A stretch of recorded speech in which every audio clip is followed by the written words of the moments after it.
Hello and welcome to Computer Science 20S. This is lesson number 7, nested loops or loops inside loops. And those of us in the Ukrainian area here of Dauphin may know what a Matryoshka doll is. This, of course, is the Simpsons version of that, and I kind of like this because it's a similar idea to a nested loop. So we've got little Maggie that's going to be the doll inside Lisa that's going to be inside Marge and so on kind of thing. So we're going to put loops inside loops. So after this lesson, you will know what a nested loop is, and you'll be able to create a script using nested repeat loops. So let's get started right away. So what do you think this particular script does here? I'll suggest you pause the video for a second and have a look. Okay, so you can see here that we're going to hide the sprite, we're going to clear the screen, we're going to pick the pen up, change the pen color to a random number, set the pen size to 10, go to a particular spot, point in a direction, and now you'll notice that we repeat this whole thing 2 times. You see how it's bracketed. And we're going to put the pen down, repeat 3 times, move 50 steps, turn 120 degrees. So this part here does a triangle. Then I move my sprite, then I repeat 5 times. So I'm going to draw a hexagon here, and then I'm going to change my X and Y, and then I'm going to repeat the whole thing all over again. So I'm going to do this loop once, and then I'm going to go back and I'm going to do it again. This is known as a nested loop because these loops are nested inside this larger loop here. So the repeat 2 times loop eliminates the need to repeat the code. You don't have to repeat all of this one more time. We just repeat it all one more time. If we want to get 3 lines of shapes, it requires 1 small change. You should pause for a moment, try to figure that out. Okay, and so obviously to get 3 lines of shape, all you have to do is change this one variable right here, this 2, change that to a 3. So I'd like you to type in that code there as best you can, and then try to modify it to create this pattern, and then I will show you the solution. Okay, so hopefully you had a chance to do that. Here's the solution.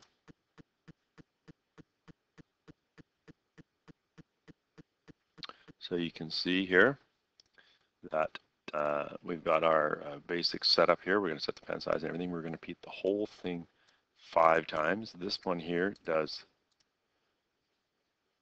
we're in slow motion here. Let's just pause that. This part right here, we'll do triangle. This loop here will do the hexagon. This loop here does the, this is a pentagon, sorry. This loop here does the hexagon, and then the circle's way down here. Okay, and then I'm going to change the random, the pen color. I'm going to do it all over again, and I'm going to repeat the whole thing 5 times. So that's how you do that. Okay, so I'd like you to try this one here. Create this shape below using nested loops. This one's going to take a little bit more thinking to do. I recommend rather than, there's 2 ways to look at this. You can either draw a large box like this, and then draw the cross, and then repeat that whole thing up in the top right-hand corner here. Or you could draw a small box, a small box, a small box, a small box, and then repeat all of that one more time. So there's 2 ways to do that. Give that a whirl, and then I'll show you the solution. All right, I'm back. Here's the solution for that. Okay, you can see that I've got a very efficient code here. How did I do this? Let's just watch and see how it works. So I drew, that went really fast. Let's see if we can slow that down. So you can see that I drew the 4 small boxes, like so, and then I repeated the whole thing one more time. If I were to comment this,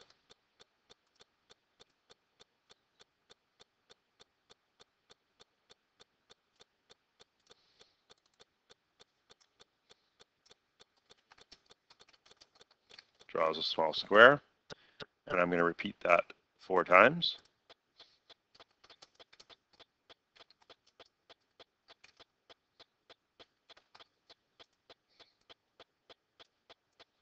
Okay, and then I'm going to repeat that whole thing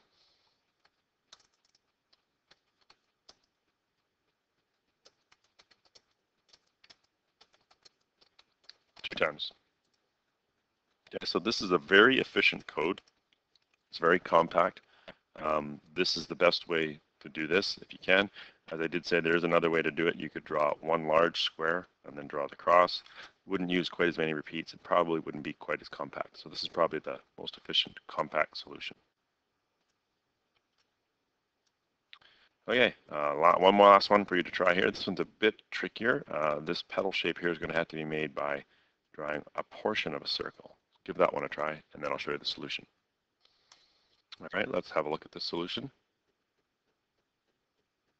Okay, again, you can see that I've got very efficient code here. Let's just slow this right down. Okay, so it's going to draw one petal here. I'm changing by 5 degrees each time. When it gets to the end of this, I turn 90 degrees.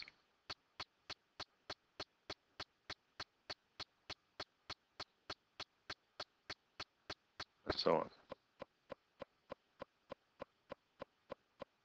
Okay, I imagine that this one was quite a bit more challenging for most people. Stop that and continue on. Alrighty, so those are nested loops. Here is the nested triangles assignment. I'd like you to try to draw this figure here. Very similar to the nested squares one. Let's just have a look at this here. We're going to give you the pseudocode, the plan to do this. Be sure to comment your code appropriately. So I'd like you to draw the top group first, which is this one up here. Top. This is really a collection of 3 triangles. 1, 2, 3. Okay. This middle upside down triangle will be created when you create the 3 sort of pointy up triangles. So we're going to draw the top group. We're going to do that by drawing the bottom left triangle, side length 50. Change the X by the side length. Repeat the whole thing over again to get the bottom right triangle, this one here. Change the X and Y to get to the peak of the left triangle, so up to this point here, and then draw the triangle once more. Change the X and Y to draw the bottom group, so way down here, and then repeat the entire script one more time to get this bottom group. So you're going to draw this triangle. Let me just highlight this here for you, in red. We're going to draw this triangle first, like so. We're going to jump over to here. We're going to draw that triangle. We're going to move our X and Y to this spot right here. We're going to draw that triangle. We're going to jump way down to here, and then we're going to repeat the whole thing. So you should have a repeat 2L to begin with. Here's the rubric for marking. I'd like to see comments. I'd like to see an efficient use of nested loops, and I'd like to see the output matching the requirements. In other words, it has to end up looking like this type of thing. So good luck with that. This is a hand-in assignment. I'll be happy to help you a little bit with that. Good luck.